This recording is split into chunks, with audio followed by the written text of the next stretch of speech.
Supreme court से आई है आज बड़ी खबर, जहां करीब 16 महीनों से जेल में बंद आम आदमी पार्टी के नेता, दिल्ली के पूर्व उप मुख्यमंत्री मनीष सिसोदिया की जमानत याचिका को लेकर सुप्रीम कोर्ट सुनवाई के लिए सहमत हो गया है। मंगलवार को सुप्रीम कोर्ट में इस मामले को लेकर संक्षिप्त सुनवाई हुई और इस दौरान क्या कुछ वकीलों की तरफ से कहा गया, ये आपको बताते हैं।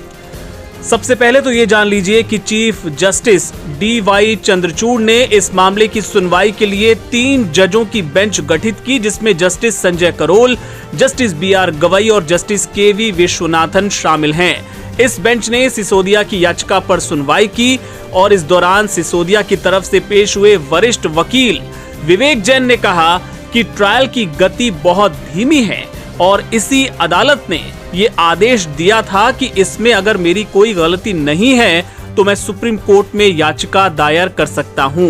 मैं 16 महीनों से जेल के अंदर हूं। ट्रायल की गति अब भी वही है जो अक्टूबर 2023 में थी। ये कोई NDPS जैसा केस नहीं है और इस देरी पर मिलॉर्ड आपको ध्यान देना चाहिए। इसके बाद बेंच ने ED और CBI को नोटिस जारी करते हुए इस मामले पर जवाब देने को कहा है और साथ ही इस मामले को 29 जुलाई के लिए सूचीबद्ध कर दिया गया है। हालांकि सिसोदिया के वकील विवेक जैन ने शॉर्ट नोटिस की मांग करते हुए कहा कि सिसोदिया काफी लंबे समय से जेल में कैद हैं और इस मामले की सुनवाई और जल्दी होनी चाहिए, लेकिन कोर्ट ने कहा कि इस मामले की सुनवाई, अगली सुनवाई 29 जुलाई को की जाएगी। आपको बता दें कि इसके पहले पिछली बार जब इस मामले पर सुनवाई हो रही थी तो कोर्ट के एक जो जज हैं वो इस मामले से अलग हो गए थे। उन्होंने खुद को अलग कर लिया था और उन्होंने व्यक्तिगत कारणों का हवाला देते हुए कहा था कि वो इस मामले की सुनवाई नहीं करना चाहते।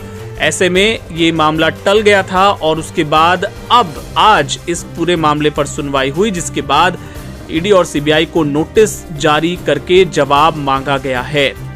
यहाँ पर आपको याद दिला दें कि 26 फरवरी 2023 को लंबी पूछताछ हुई थी मनीष सिसोदिया से, जिसके बाद उनको गिरफ्तार कर लिया गया था CBI के द्वारा। इसके बाद 9 मार्च 2023 को ED ने भी उन्हें गिरफ्तार कर लिया था और तब से लेकर अब तक सिसोदिया न्यायिक हिरासत में जेल में बंद हैं।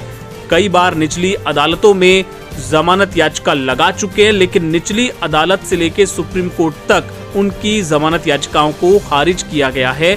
लेकिन कोर्ट की तरफ से ये जरूर कहा गया था, ये हिदायत दी गई थी कि इस मामले की जो ट्रायल है इस मामले का वो जल्द होना चाहिए और अगर ऐसा नहीं होता है तो सिसोदिया अदालत का रुख कर सकते हैं।